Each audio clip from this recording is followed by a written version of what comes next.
सार उपदेश राधा स्वामी। सवाल,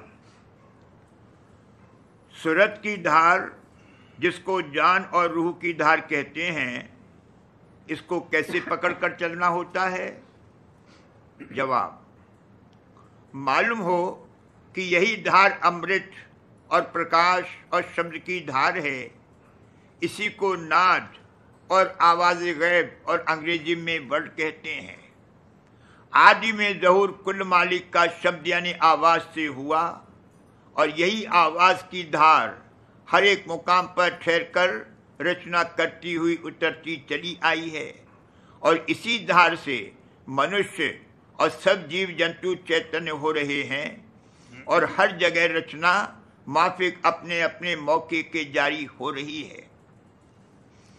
असल में शब्द ही करता है, जिसको वेद में शब्द ब्रह्म कहा है, और फारसी में कलामे इलाही और कुदरत कहा है, और अंग्रेजी में भी कहा है कि आदि में शब्द था और शब्द मालिक के साथ था और शब्द ही मालिक था।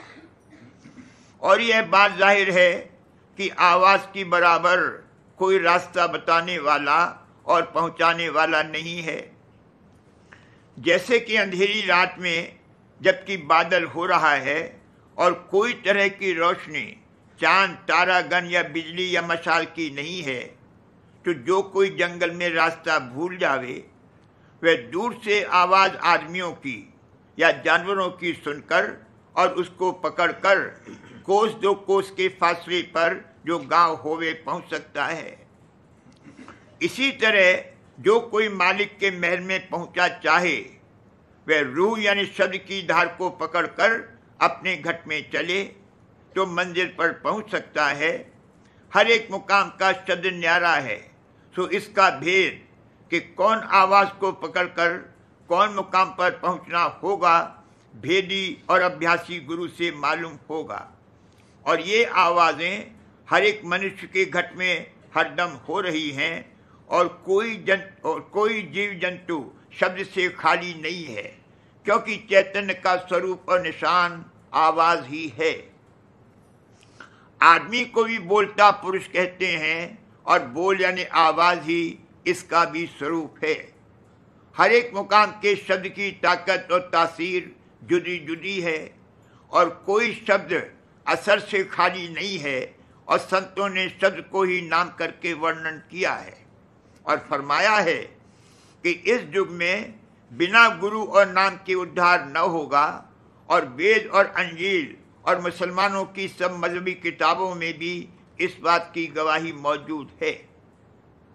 सवाल, घट के अंतर के शब्द और बैखरी यानी जुबानी शब्द में कुछ भेद है या नहीं? जवाब, हाँ, इन दोनों शब्द में भेद है और घट में भी भेद है। जो शब्द की उन मुकामात से होता है जो आँखों के ऊपर हैं, वो ध्वन्यात्मक शब्द कहलाता है, और बिना जिह्वा इंद्री के उसकी धुन हरदम ऊपर के घट में हो रही है। और बैखरी शब्द को वर्णात्मक कहते हैं, और ये लिखने और बोलने में आता है, और नाभि के मुकाम से इसका उत्थान है, जिसको पराबानी करके कहा है। और हृदय और कंठ में होकर जहाँ इसका नाम पश्यंती और मध्यमा है, मुख से निकलता है। इस शब्द की कुदरत और असर रोजमर्रा आंखों से दिखलाई देता है कि बंदोबस्त राज और दरबार और कुल काम दुनिया के इसी शब्द से हो रहे हैं। और ऐसी ताकत कि छिन में हंसा दे, रुला दे, लड़ाई करा दे, ताबेदार बना दे, खुश करा दे, दूर हटा दे, इस शब्द में है। अब ख्याल करो, जो इस शब्द में जो नीचे और स्थूल मुकामों से होता है, ऐसी बड़ी ताकत है, तो उस शब्द में कि जो ऊंचे और लतीफ यानी सूक्ष्म मुकामों से प्रकट होता है, किस कदर बड़ी ताकत होगी। यानी 3 लोक और इनसे ऊपर के लोगों का कुल कार्य वही शब्द दे रहे हैं। और घट 2 हैं, एक नीचे का जो कि जंघा से ऊपर गले तक है, और दूसरा गले से ऊपर चोटी तक। ये दोनों घट आपस में ऐसे मिले हुए हैं जैसे दो घड़े मुंह मिलाकर रख दिए जावें। नीचे के घट का भेद तो सबको मालूम हुआ, पर ऊपर के घट का भेद पूरा पूरा संतों ने ही जाना, और इस वक्त में जीवों पर महादया करके उसको राधा स्वामी दयाल ने संत सद्गुरु रूप धारण करके आप प्रकट किया। सवाल, जो शब्द की आधी रात के बाद इस आकाश में मालूम होता है और बाजे लोग उसको एकांत में बैठकर सुनते हैं, इसमें कुछ फायदा है या नहीं? जवाब, इस शब्द के सुनने में सूरत यानी रूह की तवज्जो बाहर मुख होगी, इस वास्ते ऐसे ध्यान से कुछ फायदा हासिल नहीं हो सकता, सिवाय इसके कि मन थोड़ी देर को निश्चल यानी एकाग्र हो जावे, और जो निश्चल होने में आनंद है वो हासिल होता है। मगर ये बात कुल बाहरमुखी शब्दों में तवज्जो करने से हासिल हो सकती है। जैसे बाजों की और गाने की आवाज में भी रस है, पर ये आनंद बाहरमुख और पर आश्रय है, अंतरी और स्वतंत्र नहीं है।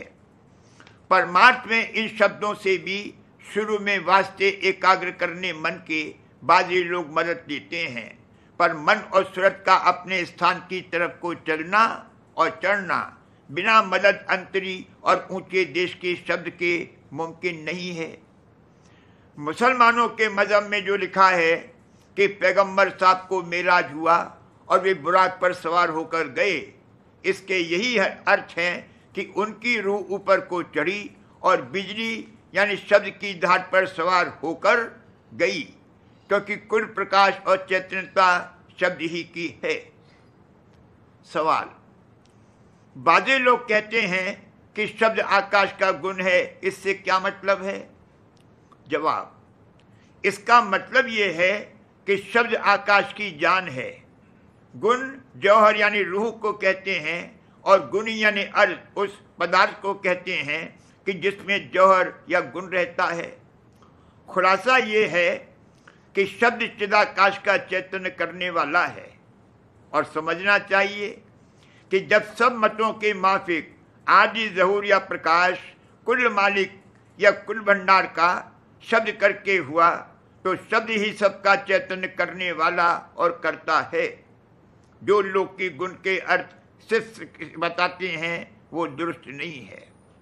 सवाल, ऊपर के बयान से ये जाहिर होता है कि मन और सूरत के निर्मल और निश्चल करने और चढ़ाने की जुगत सिवाय सूरत शब्द मार्ग के दूसरा और मार्ग नहीं है, और इसी से सच्ची मुक्ति हासिल हो सकती है। लेकिन जो पेशतर लोग प्राणायाम योग करते थे और खट चक्र बीनते थे, उससे क्या फायदा था? जवाब, हकीकत में सिवाय सूरत शब्द के मार्ग के और किसी रीत से सच्चा उद्धार मुमकिन नहीं है। जो लोग प्राणायाम करके खट चक्र बीनते थे, उनका भी मतलब सूरत और मन के चढ़ाने का था। छठे चक्र तक प्राणों के आश्रय सूरत और मन चढ़ सकते हैं, क्योंकि प्राणों के अंतर्गत शब्द की धार मौजूद है और उसी को प्राण चैतन्य है।